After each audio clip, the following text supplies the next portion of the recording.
আমাদের গোলুটা ম্যাকটার সাথে যা দুষ্টুমি করতো কি বলবার। ও যখন ছোট ছিল তখন ম্যাককে যা বিরক্ত করতো। একসময় ম্যাক ওকে মারতো, কিন্তু ম্যাক যখন অসুস্থ হয়ে গেল তখন গোলু ওকে অনেক বিরক্ত করতো, কিন্তু আবার অনেক ভালোবাসতো।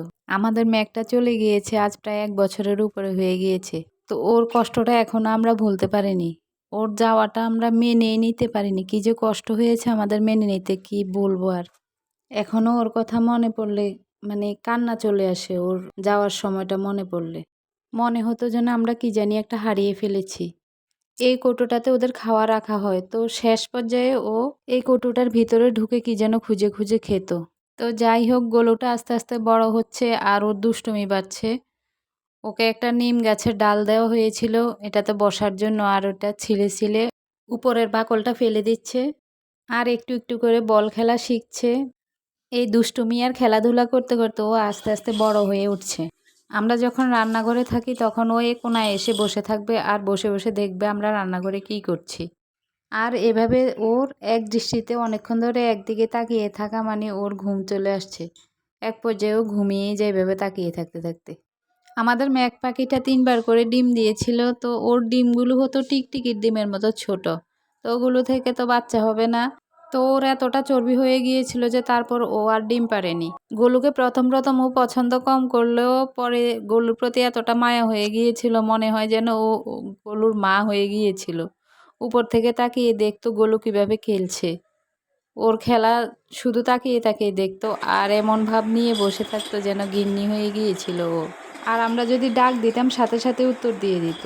ও যখন অসুস্থ হয়েছিল তখন সবার কাছে আশীর্বাদ চেয়ে একটা ভিডিও দিয়েছিলাম আমি, কিন্তু ও চলে যাওয়ার পরে আর কোনো ভিডিও আমরা করিনি, কারণ তখন ওই অবস্থায় ছিল না।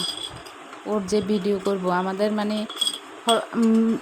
ভাবতেই পারিনি ওর যে হঠাৎ করে ওইভাবে চলে যাবে। কথাই বলে না, পালা জিনিসের জ্বালা বেশি। তো যাই হোক, ম্যাক চলে যাওয়ার পর থেকে উনি বল খেলা নিয়ে ব্যস্ত অনেকটা। ম্যাক থাকতেও বল খেলা নিয়ে ব্যস্ত থাকতো, কিন্তু ম্যাক চলে যাওয়ার পরে সে একদম মনে হয় যেন একা হয়ে গিয়েছিল। সে বল খেলা নিয়ে বেশিরভাগ ব্যস্ত থাকতো।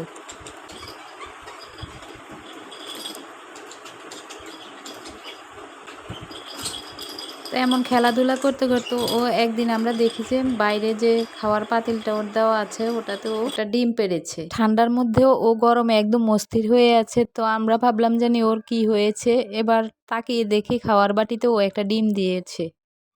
তো ওকে হাঁড়ি লাগিয়ে দেওয়া হচ্ছে।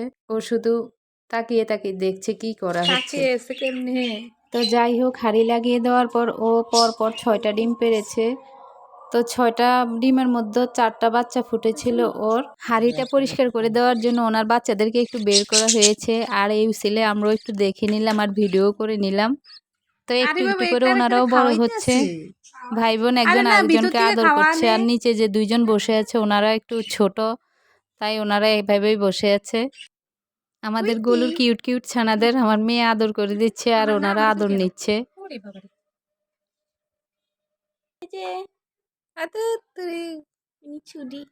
ঘুমে ডিস্টার্ব করো।